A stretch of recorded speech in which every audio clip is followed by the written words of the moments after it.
Salut, bienvenue pour une nouvelle vidéo et pour la traditionnelle vidéo challenge à chaque début d'année depuis 4-5 ans, peut-être plus maintenant. Je fais d'abord la vidéo bilan de l'année précédente et ensuite une vidéo challenge pour l'année qui vient et je continue à le faire parce que j'aime bien et aussi et surtout parce que je m'y tiens. Toutes les sagas que j'avais mis à finir pour l'année 2025, je les ai finies. J'ai lu les livres que je m'étais mis en challenge, des livres que je voulais découvrir, que je voulais tenter. Ça n'a pas toujours été très concluant, mais je les ai lus. La seule saga que j'ai pas finie et que j'avais mis dans cette liste, c'est Heartstopper, parce que je voulais lire le tome 6 de Heartstopper de Alice Oseman, sauf qu'il n'est pas sorti. Donc je peux pas le lire puisque le livre est pas encore disponible. Je l'ai pas remis ici dans mon challenge 2026. Je le lirai quand il sortira, mais je me suis dit, je vais pas le remettre, c'est bon, on a compris, je veux le lire, je le lirai. En tout, dans cette vidéo, on va parler de 15 livres, 15 sagas principalement. La première partie, c'est la plus longue de cette vidéo, évidemment. C'est les sagas que je veux finir en 2026. J'avais l'embarras du choix parce qu'en 2025, j'ai lu beaucoup de livres jeunesse. J'ai commencé beaucoup de sagas jeunesse. Il y en a que j'ai bien avancé, il y en a où j'ai lu 4-5 tomes sur l'année. Mais il m'en reste encore à lire et donc j'ai principalement pioché là-dedans. Il n'y a que 2 sagas, pas jeunesse, que j'ai mis dans mon challenge de sagas à terminer. Il y a quand même 10 sagas que je veux finir. Normalement ça devrait le faire. Pour la plupart, j'ai choisi des sagas pour lesquelles j'avais déjà acheté la suite. Comme ça c'est plus facile, j'ai pas à me procurer les tomes, etc. J'ai pas toutes les suites et j'ai pas tous les livres dans ma palle encore pour finir ces sagas, mais j'en ai quand même un bon nombre. Je vais vous montrer pour ces 10 sagas les tomes 1 à chaque fois que j'ai lu, évidemment. Je trouve ça plus simple que de vous montrer le tome où j'en suis parce que je les ai pas tous, encore une fois, et parce que c'est plus pratique de commencer, enfin de présenter une saga avec le tome 1. Bref, on va commencer. Je crois que j'ai pas vraiment fait exprès, mais j'ai 5 sagas pour lesquelles il me reste un tome à lire et 5 sagas pour lesquelles il me reste 2 tomes à lire. Bref, on y va. En 2026, je voudrais finir L'étrange village de l'arbre poulpe de Anne-Gaëlle Balp et Séverine Vidal. Donc ça c'est le tome 1, Drôle de drone, que j'ai lu en 2025. Je ne saurais plus vous dire en quel mois. Peut-être en septembre, peut-être en octobre, je ne sais plus. Écoutez, bref, je l'ai lu en tout cas en 2025 et je savais pas, mais c'est un tome 1, je l'ai découvert après l'avoir lu et donc il y a un tome 2 dans cette saga que je veux lire en 2026. Il fait beaucoup de reflets, il est très beau hein, mais il fait énormément de reflets, c'est pas très pratique à la caméra. Comme dans le tome 1, dans le tome 2 on aura 2 histoires. Donc ici la première c'est Drôle de drone, voilà, avec une petite en-tête de chapitre. Et on a une deuxième histoire qui s'appelle Horreur des voleurs, comme ça. Donc ça c'est le tome 1. Et en gros on suit plusieurs amis qui vivent dans un village particulier. On est clairement en fantaisie, je dirais. En gros, le village de l'arbre poulpe est donc construit autour d'un arbre qui est magique et qui donne un pouvoir à chaque famille qui vient s'installer dans ce village-là. Et donc nous, on suit plusieurs enfants de différentes familles, donc avec différents pouvoirs, etc., qui essayent de protéger l'arbre. C'est assez drôle, c'est assez fun. Franchement, j'ai beaucoup aimé. Ils auraient pu faire 4 tomes, puisque du coup, par tome, il y a 2 histoires à chaque fois.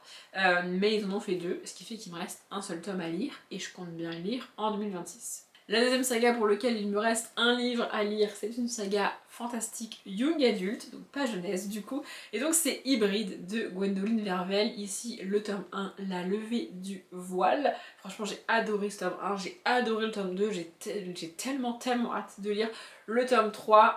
Ici on est sur une saga où entre guillemets c'est facile pour moi lire le tome 3 parce que je viens de vous le dire, j'ai trop hâte de le lire. Je vais, quoi qu'il arrive, lire le tome 3 en 2026 pour être honnête. Du coup je me suis dit, bah autant le mettre dans mon challenge. Ça fera une lecture facile, entre guillemets, parce que j'ai trop hâte. En gros ici on a une jeune fille qui s'appelle Margot, c'est ça. Au début du tome 1, elle est dans un pensionnat en pension complète, vraiment elle y reste toute l'année, elle fait ses études là-bas, donc elle est en internat, mais vraiment elle y passe aussi ses vacances, genre à Noël elle rentre pas, à la Toussaint elle rentre pas, elle ne rentre chez elle que 3 semaines par an, 3 semaines en été, et quand le livre démarre, on est justement au début des grandes vacances. Normalement elle est censée rejoindre un camp d'équitation pour 2 ou 3 semaines avant d'avoir le droit de rentrer chez elle, mais là ça se passe pas comme ça.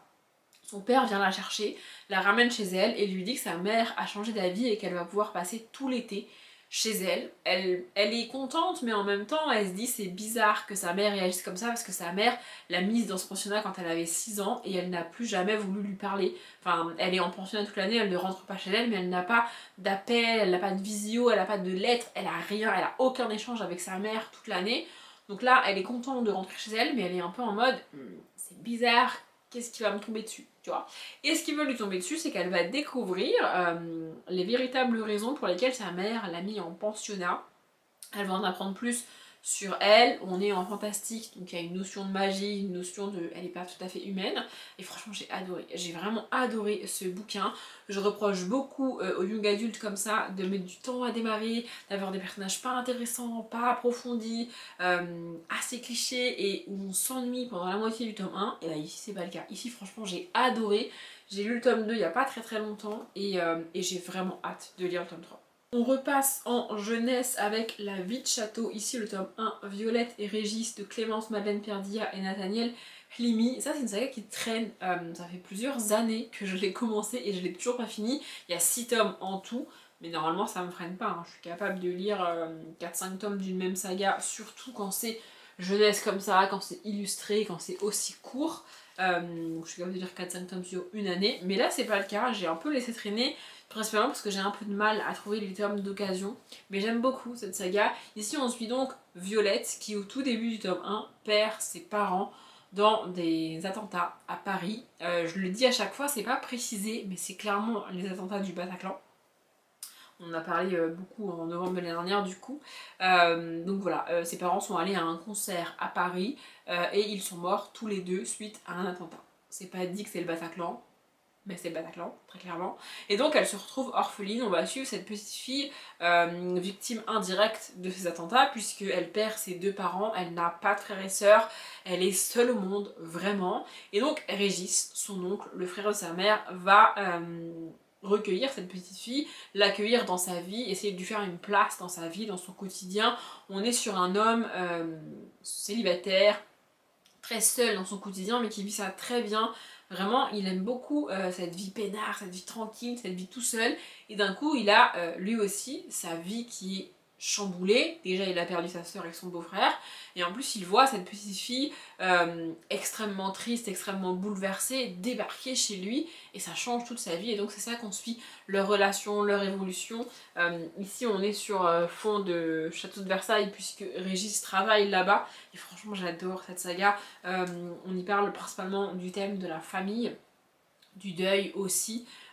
Et on a plusieurs voix, hein. On n'est pas que du point de vue de Violette, on a une alternance entre Violette, Régis, un ami de Violette, une assistante sociale et pas mal de points de vue comme ça qui sont pas forcément dans tous les tomes, mais qui donnent une vue d'ensemble. Et franchement, j'adore cette saga, j'ai trouvé ça vraiment très cool, très mignon.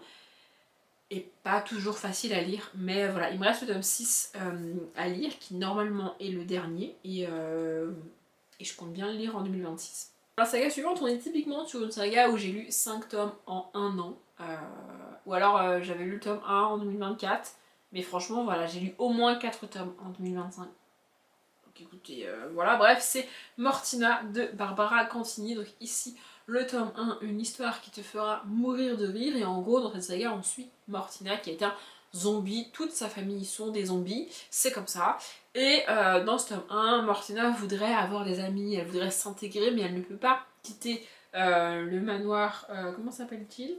La villa d'échéance, où elle vit avec sa tante, donc tante trépassée, ne la laisse pas quitter le manoir d'échéance, j'adore cette saga. Mais voilà, Mortina est toute seule, elle est triste, elle s'ennuie, et elle va découvrir au début de ce tome 1 l'existence de la fête de Halloween chez les humains. Il faut se déguiser, etc. Et du coup elle se dit, bah trop cool, moi je vais pouvoir sortir naturellement en mode zombie, et tout le monde croira que je suis déguisée.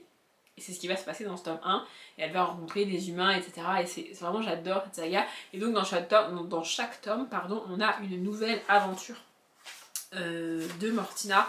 C'est illustré, c'est plutôt construit comme un album jeunesse, vous voyez, toutes les pages sont comme ça. Franchement, j'adore cette saga, je la trouve absolument géniale. Je peux que vous la recommander, c'est des tout petits livres qui se lisent très vite, et ça fait pas peur. Vraiment, c'est pour les enfants et c'est trop cool, vraiment, j'adore cette saga. Il y a ce tome 6 donc à lire et je l'ai pas encore lu pour tout vous dire parce que je ne l'ai pas encore trouvé. Je n'arrive pas à le trouver d'occasion. Clairement je finirai par l'acheter neuf, hein. C'est des livres qui valent 10 € neuf, c'est pas non plus la fin du monde. Mais ouais, il faut vraiment que je le trouve et que je le lise. La 5e saga que je veux finir et qui est donc la dernière pour laquelle il me reste qu'un seul tome, c'est une vieille saga qui date déjà et mes lectures des premiers tomes datent aussi. En fait j'ai découvert par hasard qu'il y avait un 5e tome que je n'ai pas lu. Et donc qu'il faut que je me procure et que je lise. Et donc cette saga c'est Esther et Mandragore. Donc ici le tome 1, Une sorcière et son chat de Sophie Dieuaide et illustré par Marie-Pierre Audoux. Voilà, donc on est sur ça. D'ailleurs j'ai découvert que mon dos avait décoloré parce que là il est vraiment jaune, je sais pas si vous voyez, alors qu'il était orange à la base. Mais écoutez, bref, j'adore cette saga, j'ai lu les 4 premiers tomes il y a un moment maintenant, et j'ai découvert là, en 2025, qu'il y avait un 5e tome. Et je pensais que la saga était finie avec 4 tomes.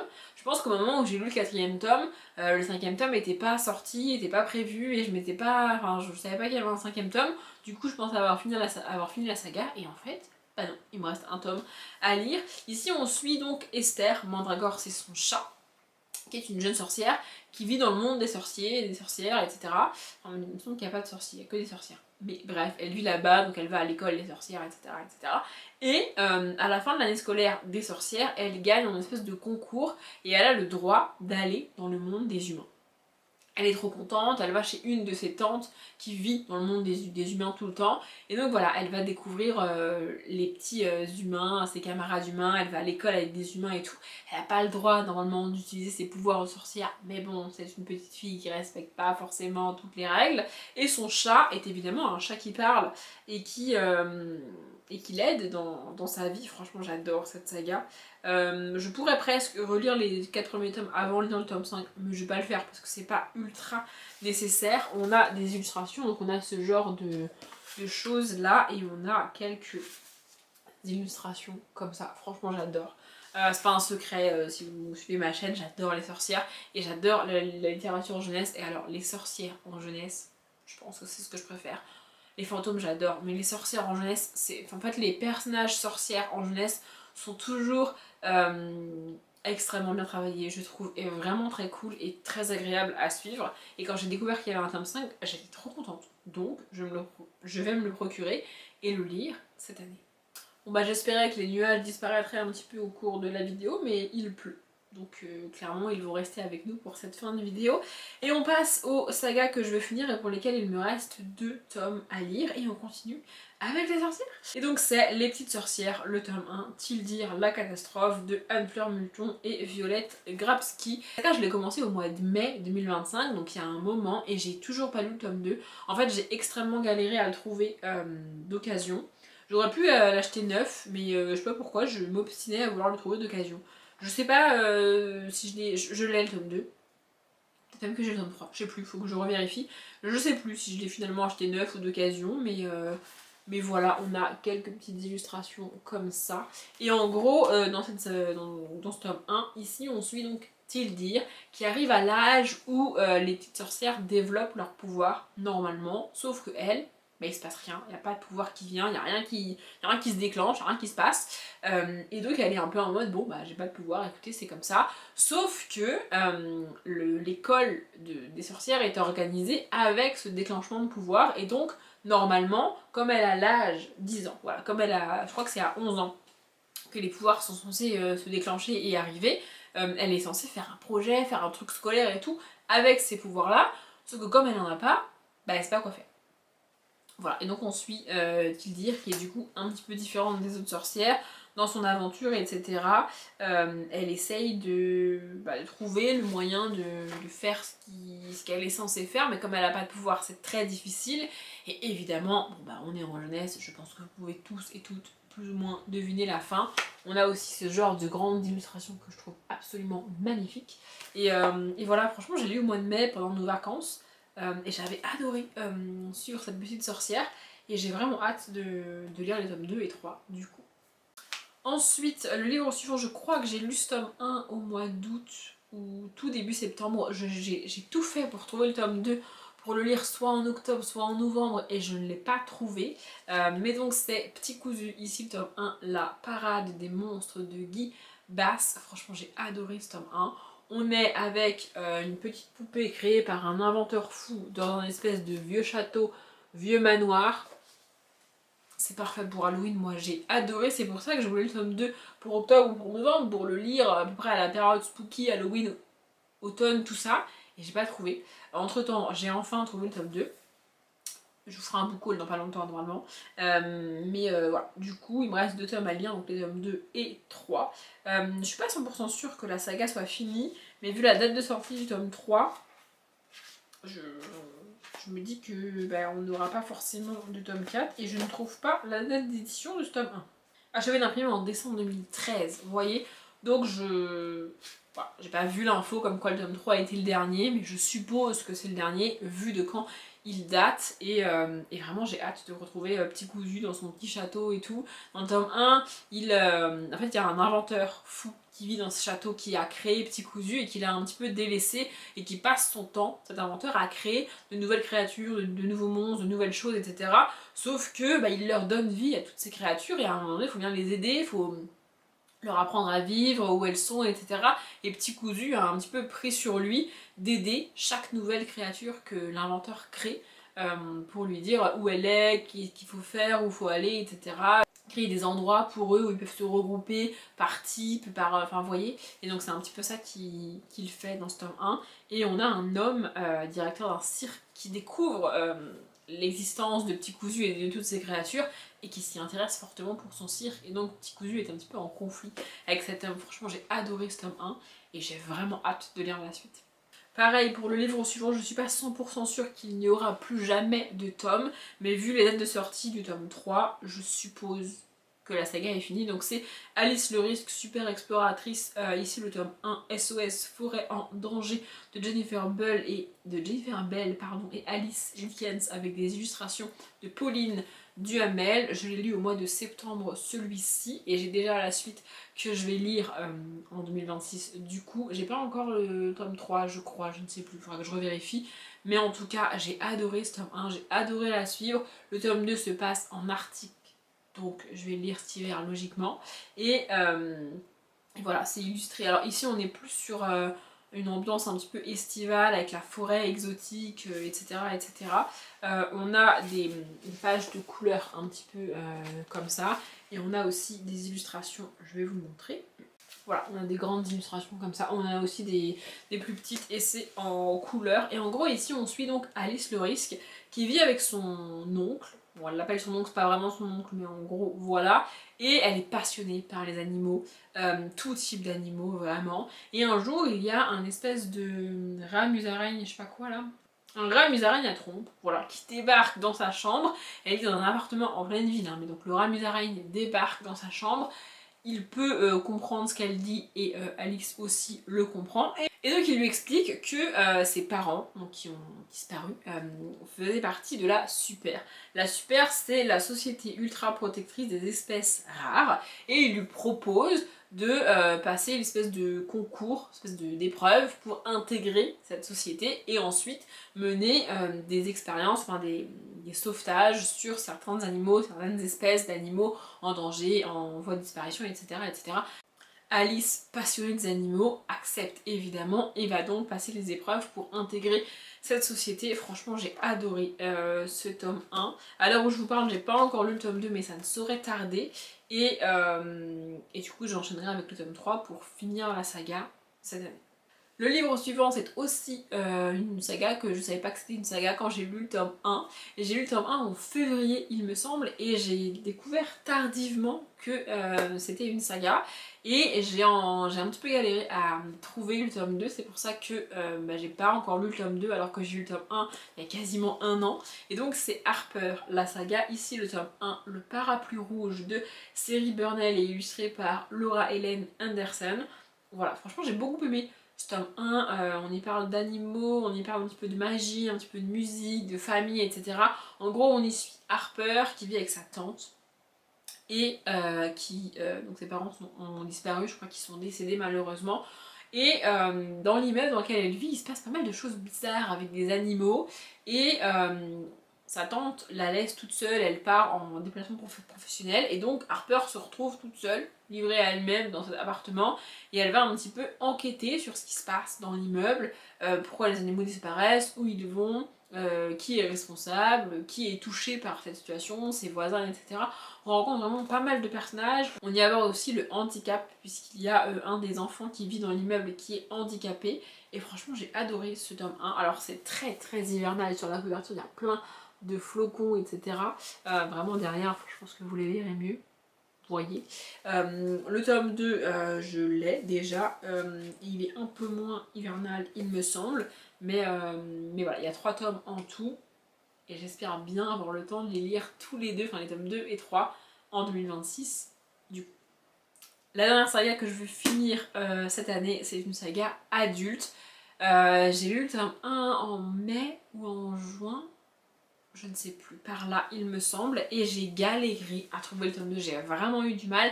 J'ai finalement trouvé le tome 2 d'occasion, je l'ai acheté et je vais le lire, mais j'aurais bien aimé le caler sur ma fin d'année si je l'avais acheté plus tôt, mais je ne l'ai pas trouvé d'occasion plus tôt, et bah, du coup j'ai pas pu le lire. Mais donc cette saga c'est Happiness Key, ici le tome 1, La saison des fleurs sauvages de Emily Richards. Ce livre dénote clairement avec tous ceux que je viens de vous montrer, hein, les jeunesses, le fantastique, etc. Ici on est sur un livre adulte contemporain. C'est pas ce que je lis, mais franchement j'ai adoré ce tome 1 et j'espère bien autant aimer les tomes 2 et 3.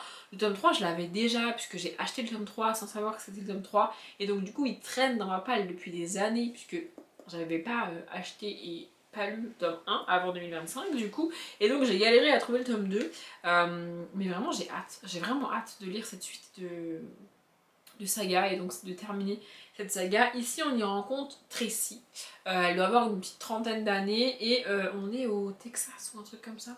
À chaque fois je dis le Texas alors que c'est pas le Texas il me semble. Mais en gros on est dans un état des États-Unis assez chaud, assez désertique et assez humide. Voilà, en bord de mer, très humide, vraiment avec des marais et tout, enfin voilà. Et donc elle débarque là-bas, elle a hérité un petit peu de son mari si on veut, d'un genre de mini lotissement avec 5-6 bungalows qui sont à elle et qu'elle loue. Et vraiment la première scène qu'on a, c'est Tracy qui va toquer aux portes de ses locataires pour récupérer ses loyers parce que c'est son seul revenu et qu'elle en a besoin pour vivre. On découvre au fil de l'histoire que Tracy était habituée à un train de vie assez élevé. Elle était mariée à un homme riche qui avait beaucoup de sociétés, beaucoup de revenus, il vivait dans une villa, etc. etc. Sauf que son mari s'est avéré être un escroc et donc ils ont pris tous leurs biens et tout ce qu'ils avaient au moment où les autorités se sont rendues compte de ce que faisait son mari. Son mari a été emprisonné, ils ont divorcé et la seule chose qu'elle a pu garder c'est donc Happiness Key, cet ensemble de bungalows, parce que son mari les avait mis à son nom à elle et uniquement à son nom à elle, donc elle a pu les garder. Et donc voilà, elle n'a plus que ça aujourd'hui et elle va dans l'un de ces bungalows découvrir quelque chose d'absolument horrible, absolument terrifiant. Et elle va enquêter là-dessus. Elle va décider de... Elle veut savoir ce qui s'est passé vraiment, donc elle enquête là-dessus. Et au fil du livre, 2 voisines vont la rejoindre un petit peu si on veut dans son enquête. Ce que j'ai bien aimé, c'est que les personnages ne s'entendent pas bien et qu'on a vraiment 3 personnages extrêmement différents les uns des autres et qu'elles vont toutes les 3 par la force des choses, poussées par leur curiosité personnelle, enquêter ensemble pour découvrir ce qui s'est passé. Et franchement j'ai adoré. On n'est pas sur le livre du siècle, on n'est pas sur l'enquête du siècle, mais j'ai trouvé ça trop cool. Et encore une fois, j'ai hâte de lire le tome 2 et le tome 3. Donc ça, c'est les 10 sagas de livres, de romans que je veux finir en 2026. Vous voyez, ça fait déjà beaucoup. J'ai aussi rajouté 2 sagas de BD. La première, je ne l'ai pas avec moi, c'est Mauve Bergamote, que je veux finir parce que j'ai lu le tome 1 à l'automne 2025 et je voulais mettre des sagas à finir dans mon challenge et je me suis dit en mettre une que j'emprunte à la bibliothèque c'est pas plus mal, ça va un petit peu m'obliger à y penser pour aller chercher le tome 2 et le tome 3 parce que ça fait longtemps là à l'heure où je vous parle que j'ai pas emprunté de BD et que je risque d'oublier toutes ces sagas que j'ai commencé et que je veux finir. Il y en a d'autres, mais donc j'ai choisi celle-ci. Et j'ai aussi choisi celle-ci parce que j'ai adoré le tome 1 déjà et parce que je pense que je vais finir par les acheter pour les avoir dans ma bibliothèque parce que j'ai vraiment aimé. Donc voilà. Et la deuxième, c'est une saga que j'ai pas avancé depuis un moment et il me reste 3 tomes à lire. C'est pas énorme pour une saga de BD, donc il faut que je la finisse. Et cette saga, c'est Mélusine. Je vous montre ici le tome 21. Je sais, c'est bizarre, mais c'est le seul tome que j'ai. En fait, c'est une saga que j'emprunte à la bibliothèque. Et quand j'ai emprunté le tome 21, la bibliothèque m'a dit, bon bah clairement, on vous le donne, on vous le laisse parce qu'il est abîmé. Nous, si on le garde, on va le jeter, le détruire en gros parce qu'il est vraiment dans un état catastrophique. Mais bon, comme vous voulez l'emprunter, si vous voulez le garder, bah, vous pouvez le garder. Du coup, ce livre est à moi, et je n'ai que le tome 21 de Mélusine. Il me reste les tomes, je crois que c'est 25, 26 et 27 à lire. En tous les cas, il me reste les 3 derniers à lire. Je galère à les trouver à la bibliothèque parce que c'est une saga très empruntée, et les premiers, ils en ont vraiment plusieurs exemplaires, mais les derniers, j'ai l'impression qu'ils en ont qu'un de chaque. Donc c'est très compliqué, mais il faudrait que je les réserve et que je me débrouille sur l'année pour lire ces 3 tomes. C'est quand même pas la mer à boire de lire 3 tomes de Mélusine sur 12 mois. Donc, c'est mon challenge de cette année, terminé. Enfin, cette saga que j'ai commencé il y a des années maintenant. On en arrive à la partie découverte de ce challenge. Je l'avais fait dernière et là cette année je me suis dit que c'était pas mal. Donc je vais recommencer. J'ai choisi 2 sagas. Qu'on soit clair, je me challenge pas de lire les sagas au complet. Je me challenge de lire le tome 1 de chacune de ces sagas. Donc ces 2 sagas, il y en a une que je voulais absolument lire, absolument découvrir. Et je vais vous la montrer en premier au final. Je vous l'ai montré dans ma Winter Pile, puisque le tome 1 est dans ma Winter Pile. J'ai trouvé la saga des Contes des Royaumes de Sarah Pinborough d'occasion, en hardback, dans ces éditions absolument magnifiques. Donc j'ai les 3 tomes, j'ai Poison, voilà. J'ai Charme, que je trouve vraiment très très très très beau. Et j'ai Beauté. Voilà, les tomes 1, 2 et 3. Donc le tome 1, c'est une réécriture de Blanche-Neige. Le tome 2, bon évidemment avec la couverture de Cendrillon. Et le tome 3 de La Belle et la Bête. C'est une saga qui date, mais je voulais vraiment la lire. J'étais même prête à m'acheter l'intégrale qui est plus facilement trouvable que les tomes individuels comme ça, mais j'aime pas les intégrales. Et j'aime me dire aujourd'hui que si j'ai jamais craqué, jamais acheté l'intégrale, c'est parce que j'allais un jour les trouver d'occasion. Voilà, je les ai payés moins de 5 euros, peut-être même moins de 4 euros chacun. Et franchement, ils sont vraiment en bon état et en hardback tous les 3. Franchement, je suis trop contente. Voilà, donc le challenge, je répète, c'est de lire le tome 1, pas les 3 tomes. Mais bon, j'ai trouvé les 3 tomes, je peux plus m'empêcher de les commander tous les 3 d'un coup sur le site d'occasion. Et voilà, si je peux lire les 3 tomes sur l'année, je lirai les 3 tomes sur l'année.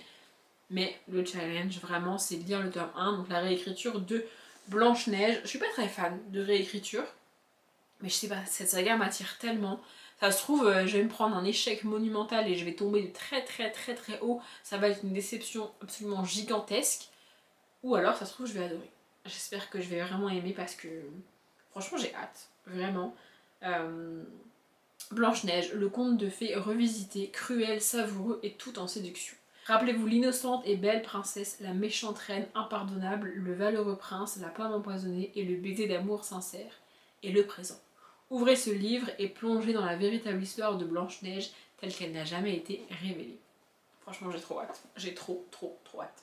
Et pour la deuxième saga, je voulais chercher un tome 1 qui a fait beaucoup parler de lui en 2025, une saga peut-être de romanticisme, ce genre de choses, vous voyez, que tout le monde a lu, que tout le monde a adoré, que tout le monde a recommandé.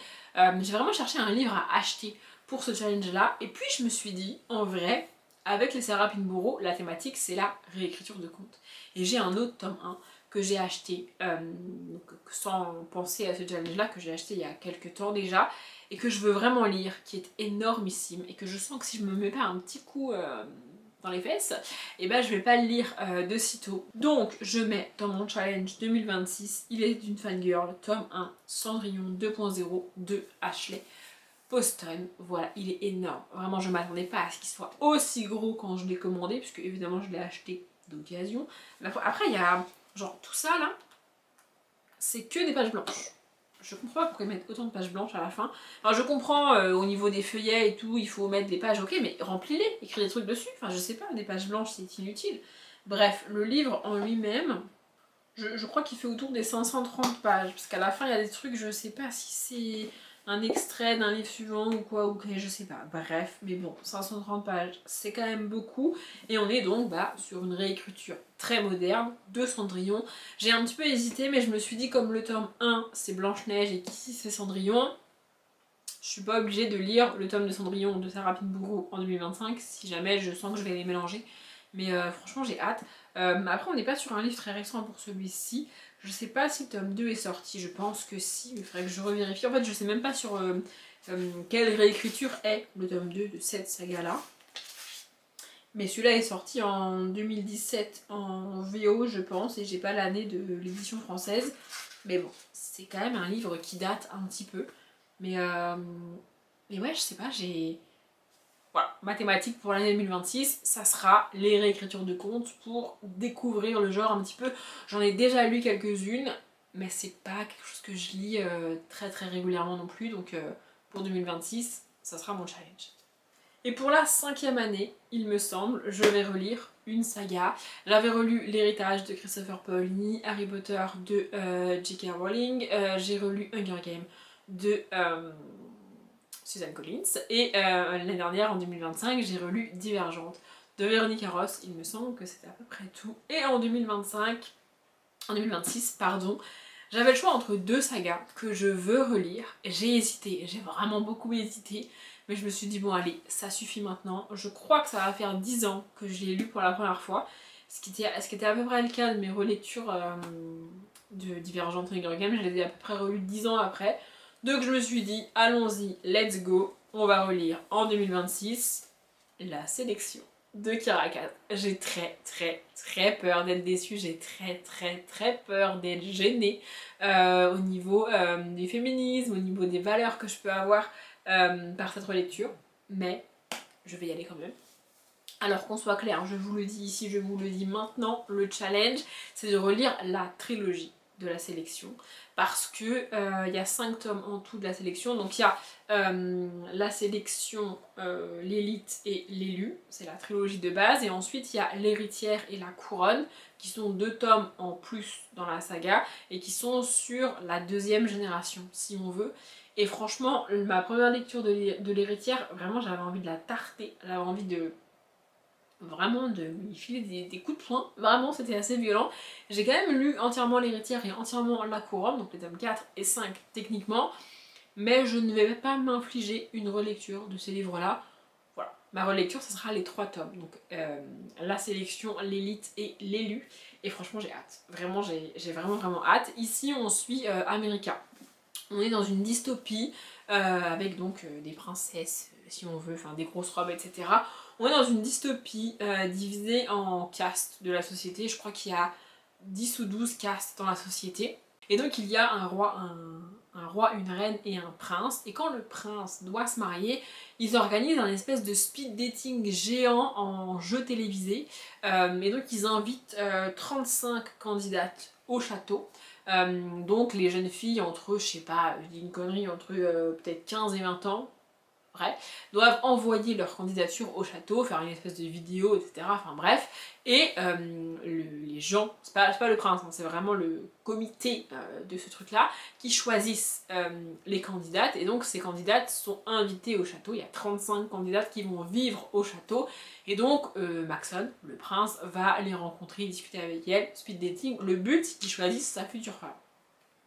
Et évidemment, historiquement, toutes les reines sont issues des plus hautes castes de la société, de la caste 2, 3, maximum 4. Il me semble que la mère de Maxon est issue de la caste 4 ou 5, et c'était exceptionnel déjà qu'elle soit aussi basse dans la société. Donc en fait, on donne l'illusion aux plus basses castes qu'elles ont leur chance, mais bon, c'est pas le cas. America, elle, vient je crois de la 10e, ou enfin de la 11e ou de la 9e caste. En gros, je crois qu'elle vient de l'avant-dernière caste en partant du bas, vous voyez. Et donc elle envoie sa candidature, et ce qu'elle veut c'est être au château pour que sa famille gagne de l'argent. Parce que tant que les candidates sont au château avec Maxon, le roi et la reine payent les familles, donnent de l'argent aux familles pour compenser le départ de leur enfant.